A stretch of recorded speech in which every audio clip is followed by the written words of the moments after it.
Selamat siang adik-adik mahasiswa AMPS. Jadi hari ini kita akan membahas tentang proposal penelitian khususnya di bab metode penelitian karena biasanya banyak sekali kesalahan-kesalahan dan kekurangan informasi dalam bab ini. Nah, untuk itu nanti kita akan undang juga Prof. Naru dan juga Pak Arsoyo untuk berdiskusi bersama kita membahas salah satu proposal penelitian milik kakak tingkat kalian. Apakah sudah terlihat, Pak Arsoyo dan Prof. Naru? Sudah. Sudah. Nah, jadi ini ada penelitian yang berjudul Peran Kelompok dalam Mendukung Penerapan Inovasi Budidaya Tanaman Pisang di Kapanewon Ngawen, Kabupaten Gunung Kidul. Nah, ini salah satu proposal mahasiswa kita. Jadi dari penelitian ini, rumusan masalahnya itu yang pertama, bagaimanakah peran kelompok dalam mendukung penerapan inovasi budidaya tanaman pisang di Kapanewon Ngawen, Kabupaten Gunung Kidul. Kemudian yang kedua, apa saja faktor yang memengaruhi peran kelompok tersebut. Seperti itu. Jadi dari rumusan masalah ini kemudian ada dua tujuan penelitian, yaitu yang pertama ingin mengetahui peran kelompok dalam mendukung penerapan inovasi budidaya tanaman pisang, dan yang kedua ini adalah ingin mengidentifikasi faktor-faktor yang memengaruhi peran kelompok dalam mendukung penerapan inovasi budidaya tanaman pisang. Gitu, Naru dan Pak Arsoyo. Nah, kemudian dari kerangka penelitian ini bisa kita lihat ada faktor internal dan faktor eksternal yang diduga memengaruhi peran kapotan atau peran kelompok di sini. Nah, peran internal, faktor internal ini ada motivasi dan sikap petani. Kemudian faktor eksternalnya ini ada peran penyuluh dan keaktifan pengurus. Nah, mungkin dari sini sebelum kita ke metode ada sedikit yang bisa diperbaiki mungkin nggih dari kerangka ini karena ini juga belum jelas motivasi siapa seperti itu nggih. Kemudian peran gapotan ini mungkin bisa sesuai dengan judul tadi nggih, yaitu peran kelompok. Nah, kemudian untuk metode, nah ini ada sedikit catatan yang saya temukan di sini, mungkin nanti Prof. Naru dan juga Pak Arsoyo bisa mengkoreksi juga kira-kira apa saja sih yang perlu diperbaiki dalam metode penelitian proposal ini. Nah, untuk metode dasar, di sini ada yang perlu diperbaiki sepertinya di bagian metode deskriptif ya. Monggo kalau menurut Prof. Naru bagaimana Ji untuk metode dasar ini? Ya, kalau kita melihat ini ya, judulnya tadi apa? Peran kelompok. Ji. Peran kelompok atau peran gapotan? Peran kelompok, Prof. Naru. Ya, jadi pertama kita untuk melihat proposal itu kita lihat judulnya ya. Judulnya tadi saya melihat peran kelompok dalam apa gitu ya, dalam adopsi inovasi, tetapi di dalam kerangka berpikir tadi kok peran gapotan gitu ya. Jadi konsistensi mengenai substansi ini penting. Jadi kalau di atas itu peran kelompok, mestinya dalam kerangka berpikir juga peran kelompok. Nah, kelompok itu apakah kelompok tani ataukah kelompok gapotan? Itu harus jelas. Nah, jadi saran saya di situ antara judul, isi, dan apalagi dengan kerangka berpikir. Itu harus konsisten kata-kata itu. Saya kira itu yang penting. Kemudian di dalam metode penelitian ini dia menggunakan yang disebut metode deskriptif. Ini perlu dicek lagi ya, pengertian metode deskriptif. Metode deskriptif itu didefinisikan, dikonsepsikan itu metode yang apa ya, seperti istilahnya menggambarkan fenomena-fenomena, kemudian kayak motret gitu ya. Jadi tidak ada analitisnya. Karena itu kalau nanti ini ada analisisnya, dan biasanya anak-anak itu ada analisisnya katakanlah dengan menggunakan regresi ya, menganalisis pengaruh X terhadap Y. Nah, maka metode deskriptif ini masih kurang jelas. Mestinya metode deskriptif analitis. Karena deskriptif itu ini ya menurut pustaka ini, deskriptif itu menggambarkan fenomena, baik fenomena bersifat alamiah maupun fenomena dalam rekayasa manusia. Padahal kita nanti juga akan melakukan analisis. Jadi sebaiknya metode dasarnya adalah deskriptif analitis. Saya kira komentar saya itu. Yeah. Terima kasih banyak Prof. Naru. Nah, jadi sebaiknya diganti deskriptif analitis ya, adik-adik, supaya lebih jelas. Nah, kemudian masalah berikutnya ini terkait teknik pengambilan sampel gitu, Pak. Jadi di sini dijelaskan tentang lokasi penelitian. Nah, adik-adik menuliskan purposive sampling lah, padahal kan lokasi penelitian ini tidak disampling seperti itu. Jadi ini juga perlu hati-hati ya adik-adik dalam memahami sampling itu yang seperti apa. Kemudian kalau pengambilan lokasi itu bagaimana. Nah, di sini juga dijelaskan purposive sampling adalah suatu teknik pengambilan sampel. Kemudian di sini juga dijelaskan yang bagian kuning-kuning ini diambil 30 orang petani. Nah, padahal ketika kita bicara sampling itu nanti ada bagiannya sendiri. Di bawah ini, bagian 3.2.2 pengambilan sampel. Nah, jadi adik-adik harus lebih teliti lagi di sini. Kemudian ada satu lagi yang belum terlihat dalam lokasi penelitian, yaitu alasan mengapa lokasi tersebut dipilih sebagai lokasi penelitian. Itu mungkin yang belum lengkap. Monggo Prof. Naru dan Pak Harsoyo jika ada masukan terkait lokasi penelitian ini. Ya, biasanya lokasi penelitian itu menunjuk lokasi yang mewakili penelitian itu berada di mana? Apakah di suatu kabupaten, ataukah di suatu kecamatan, ataukah di suatu desa? Ini harus jelas lokasinya. Kalau sudah ditentukan lokasinya di Kapanewon Ngawen, Kabupaten Gunung Kidul, ya sudah lokasinya itu. Yang penting lokasi itu kebetulan ini sama-sama ya, kecuali kalau nanti lokasi di Kabupaten Gunung Kidul, maka pengambilan sampel itu bukan pengambilan sampel, tapi pengambilan lokasi itu bisa dipilih secara purposif, tapi harus dengan catatan. Karena yang namanya purposif itu adalah memilih berdasarkan kriteria tertentu. Jadi kalau lokasi itu diambil berdasarkan kriteria, kriterianya apa kok itu diambil. Nah, kalau kita mengambil sampel itu memang bisa menggunakan random ataupun non-random. Jadi purposive sampling itu adalah pengambilan sampel, bukan untuk pengambilan lokasi. Lokasi itu tidak diambil. Nah, pengambilan sampel itu ada yang disebut random dan ada yang disebut non-random. Nah, non-random itu adalah purposive tadi, dipilih berdasarkan kriteria. Kalau yang pengambilan sampel secara random itu kan ada multi-stage random sampling, simple random sampling, ada yang sistematik, ada yang stratified random sampling, dan sebagainya. Nah, itu adalah pengambilan sampel. Artinya responden yang akan diambil. Nah, itu. Jadi lokasi penelitian itu bisa juga dijelaskan lokasinya mana gitu saja. Itu saya pikir kemudian jumlah sampelnya 30 orang petani anggota Gapotan itu harus jelas mengambilnya bagaimana. Apakah simple random sampling, systematic, stratified, multi-stage random sampling, atau yang bagaimana? Nah, ini harus jelas. Tidak hanya diambil 30 orang, itu saja. Itu komentar saya untuk lokasi penulisan seperti ini.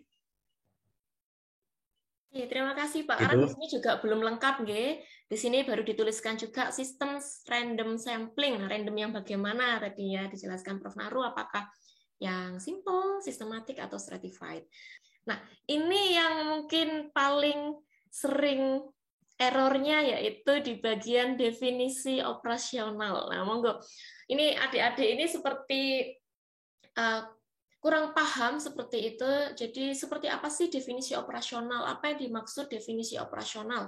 Apa yang dimaksud konseptualisasi? Jadi bedanya apa? Apakah sama saja? Kemudian yang saya lihat juga dari proposal-proposal yang ada biasanya masih membawa 100% dari tinjauan pustaka itu ditarik ke definisi operasional. Padahal yang ada di definisi operasional ini sudah versi si peneliti. Jadi sudah versi peneliti itu maksudnya adalah penelitian ini itu bagaimana gitu. Jadi adik-adik boleh nanti berdasarkan tinjauan pustaka itu ya untuk ilmunya gitu, tetapi ketika sudah ditarik ke definisi operasional ini sudah versi adik-adik masing-masing, sehingga nanti harapannya dari definisi operasional ini adik-adik sangat terbantu ketika kalian akan membuat kuesioner seperti itu. Jadi selengkap-lengkapnya bisa dijelaskan di sini. Nah, monggo mungkin untuk Prof. Naru dan Pak Harsoyo ada yang ingin ditambahkan terkait definisi operasional itu sendiri? Iya, saya kira definisi operasional itu menjelaskan suatu pengertian agar di dalam penelitian itu jelas. Kalau kita berada di lapangan, ini loh yang dimaksud. Katakanlah gapotan. Apa sih gapotan? Pengertian definisi dari gapotan. Nah, saudara bisa melihat dari literatur apa sih yang dimaksud gapotan.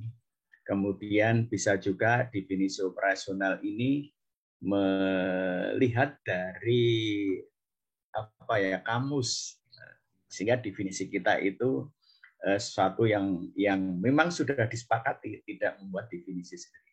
Katakanlah gapotan. Gapotan merupakan suatu organisasi sosial yang memiliki tujuan untuk meningkatkan usaha tani dan anggotanya berasal dari sekumpulan kelompok tani di suatu wilayah yang sama. Baik, ini gapotan itu kan kumpulan dari beberapa kelompok tani, gitu ya. Nah, pengertian itu harus dijelaskan. Kemudian yang B, peran gapotan adalah sebagai unit belajar, produksi dan kerjasama dan usaha dan unit usaha. Ini sebetulnya nggak benar karena ini bukan peran gapotan, ini adalah peran kelompok tani.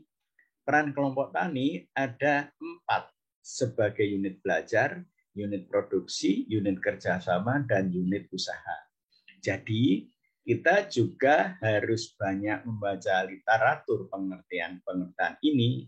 Jangan dicampur adukkan antara gapotan dan kelompok tani. Saya kira ini pelajaran bagi kita semua untuk kita memahami dan kita melihat literatur, membaca literatur, berbagai literatur pengertian ini sehingga kita tidak salah mendefinisikan operasional. Ya, sebab kalau nanti peran gapotan itu sebagai unit belajar, produksi, kerjasama dan unit usaha, ini nggak benar karena dia adalah peran kelompok tani, dan kalau kita teliti nggak terjadi itu di dalam kegiatan gapotan karena konsepsi gapotan itu adalah mengkoordinir dari kelompok-kelompok tani yang ada di suatu wilayah yang dikoordinasi oleh gabungan kelompok tani atau gapotan. Jadi namanya sudah jelas, gabungan kelompok tani. Itu komentar saya untuk apa yang ditulis dalam definisi operasional di sini.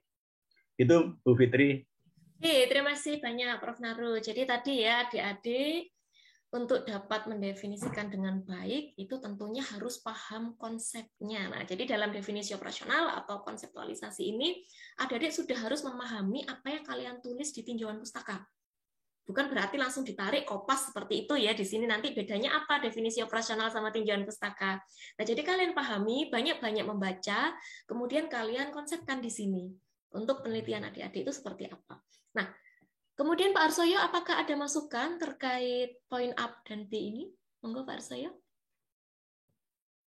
Ya, kalau di situ itu biasanya ada pengukuran variabel itu ada enggak ya di situ?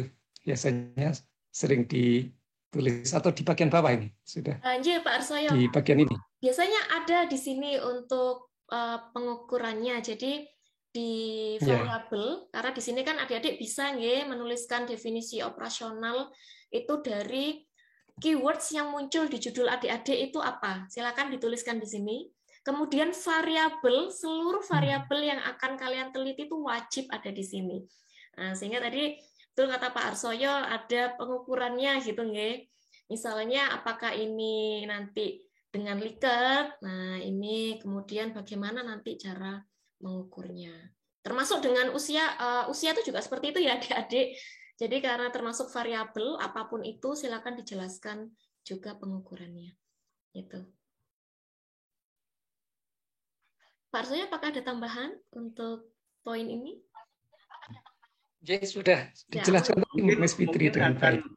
Mungkin akan lebih lengkap kalau di situ ditulis definisi operasional dan pengukuran variabel. Kecuali kalau nanti pengukurannya tersendiri ya monggo saja. Tapi biasanya satu subbab gitu ya. Oke, terima kasih. Definisi operasional dan pengukuran variabel. Jadi di poin ini ya adik-adik bisa tambahkan di sini dan pengukuran. Nah, kemudian ini yang warna biru adik-adik bisa fokus ke sini.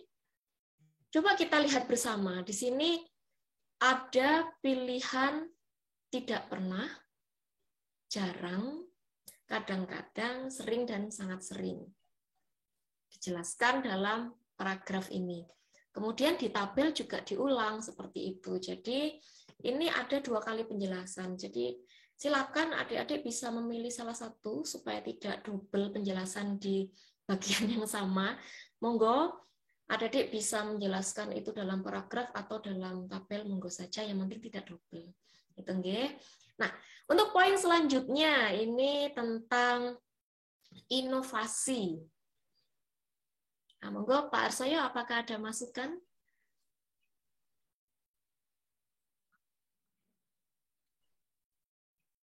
Ini ahlinya Prof. Naru ini, inovasi ini. Prof. Naru. Iya, iya. Jadi kalau ini definisi operasional, kita definisikan dulu apa inovasi itu apa. Inovasi merupakan satu gagasan, cara, maupun alat yang belum pernah digunakan oleh petani dan dapat menjadi solusi dalam mengatasi permasalahan kegiatan usaha tani pisang. Nah, saya kira definisinya dulu apa. Kemudian secara operasional, inovasi di sini yang diteliti adalah apa. Jadi misalnya, inovasi merupakan suatu gagasan, cara, maupun alat yang belum pernah digunakan oleh suatu petani. Itu definisi operasional. Dalam penelitian ini, inovasi atau ide baru, gagasan baru adalah suatu cara untuk mengatasi permasalahan kegiatan usaha tani pisang. Saya kira itu akan lebih jelas. Sebab mungkin inovasi di situ adalah khusus mengenai permasalahan usaha tani pisang, tapi di tempat lain inovasinya bukan cara mengatasi pisang, sehingga definisinya kita sebutkan dulu. Kemudian dalam penelitian di sini adalah inovasi mengatasi permasalahan dalam usaha tani pisang. Saya kira begitu akan lebih jelas gitu ya. Karena inovasi itu kan bisa macam-macam ya, bisa cara, bisa teknik, bisa gagasan, bisa ide, bisa metode dan sebagainya. Itu mungkin komentar saya. Terima kasih Prof. Naro. Dan juga mungkin adik-adik bisa menambahkan di sini ya. Jadi setelah dijelaskan apa itu inovasi, kemudian penerapan inovasi, karena sebetulnya inovasi di sini kan bukan variabelnya. Kalau kita lihat di kerangka tadi, variabelnya adalah penerapan inovasi.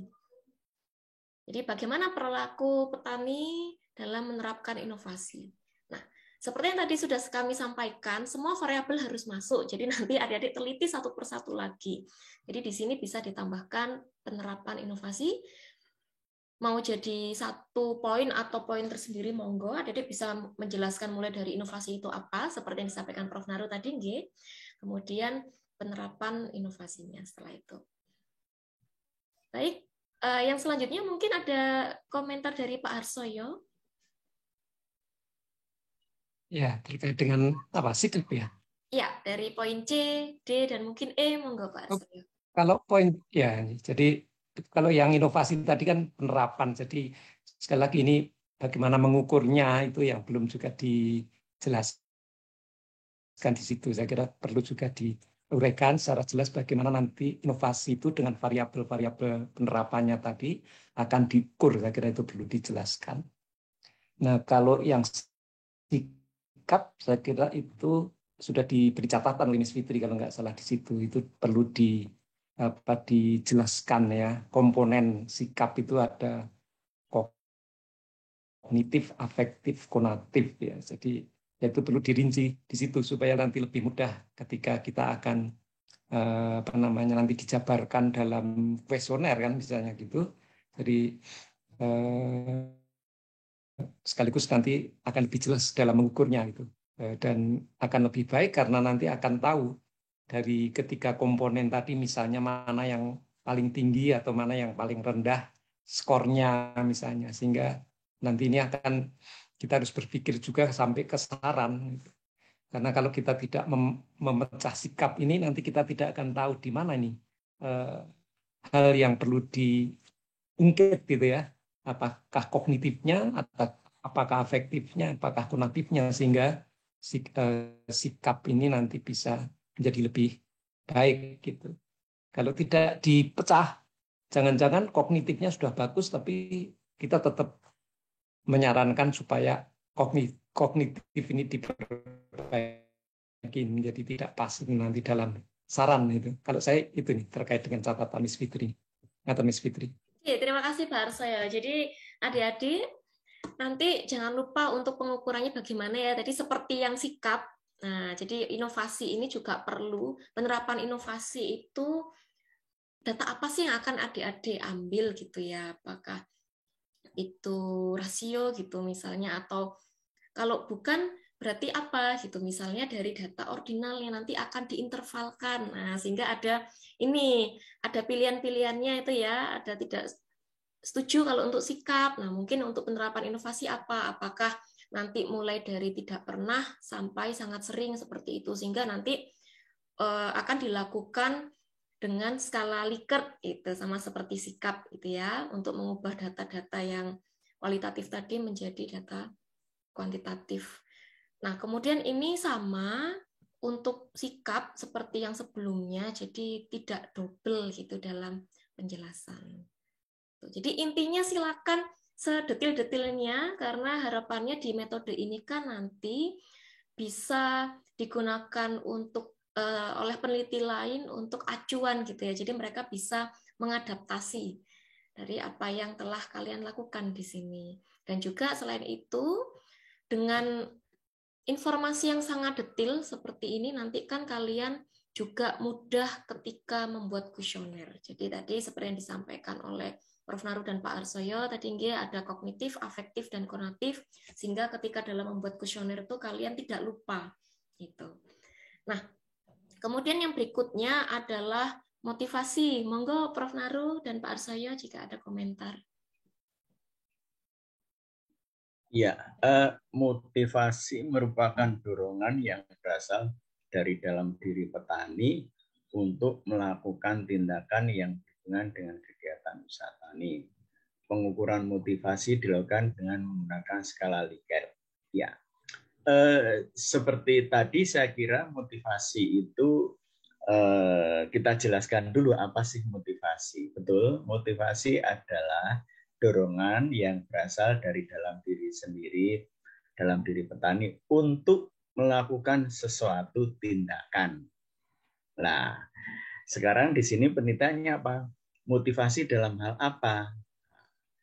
Nah, motivasi dalam berusaha tani. Maka penelitian ini adalah motivasi untuk dorongan melakukan tindakan untuk berusaha tani. Jadi maksud saya motivasi itu definisinya apa dulu. Lalu dalam penelitian ini motivasi dalam hal apa? Dorongan dalam hal apa? Dorongan dalam hal kegiatan usaha tani. Ini catatan saya. Kemudian satu lagi, motivasi itu banyak teorinya. Ada yang disebut dengan teori kebutuhan, dan ada yang disebut teori proses. Teori kebutuhan itu ada Maslow, ada IRG, ada Herzberg, ada McClellan. Kemudian teori proses itu ada teori ekspektansi teori, ada teori equity, ada goal teori. Kita menggunakan teori yang mana? Sebab setiap teori itu nanti pengukurannya tidak sama, meskipun sama-sama mengukur dorongan. Ya, ERG katakanlah, maka konsep ERG ada ekstensi, relatedness, dan growth itu sebagai dasar untuk mengukur dorongan.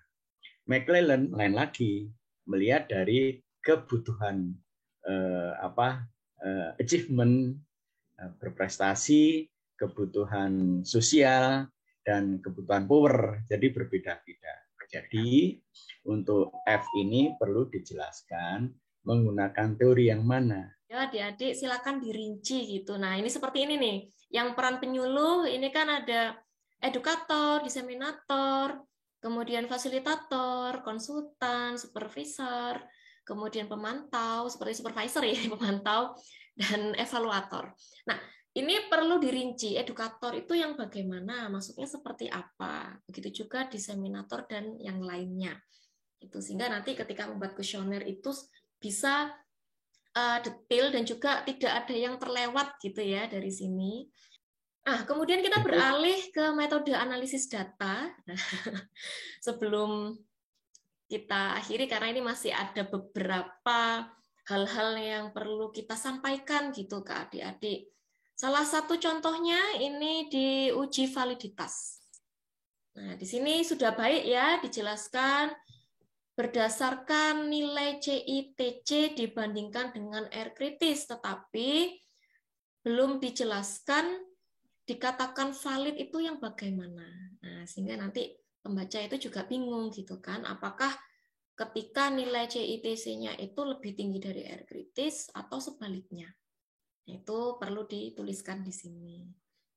Kemudian, nah di bagian uji proporsi, ini banyak sekali biasanya mahasiswa yang melakukan uji proporsi. Monggo Prof. Naru dan juga Pak Arsoyo jika ada komentar dan saran atau perbaikan untuk uji proporsi ini. Ya, ini begini, statistik itu kan sebetulnya notasi-notasi untuk menerjemahkan apa yang ada di dalam fenomena, katakanlah. Diduga kurang dari atau sama dengan 50%. Kenapa kok 50%? Ini seringkali menjadi pertanyaan itu ya. Jadi sebetulnya ini kan dulunya ya banyak mahasiswa itu menerjemahkan begini. Diduga sebagian besar anggota dari kelompok tani, sebagian besar itu diaplikasikan dengan nilai di atas 50%, sedang sebagian kecil itu kurang dari 50%. Jadi kalau itu dikatakan sebagian besar itu di atas 50%, ya di atas 50%. Bisa juga sebagian besar itu dikatakan lebih dari 2/3, jadi lebih dari 66%.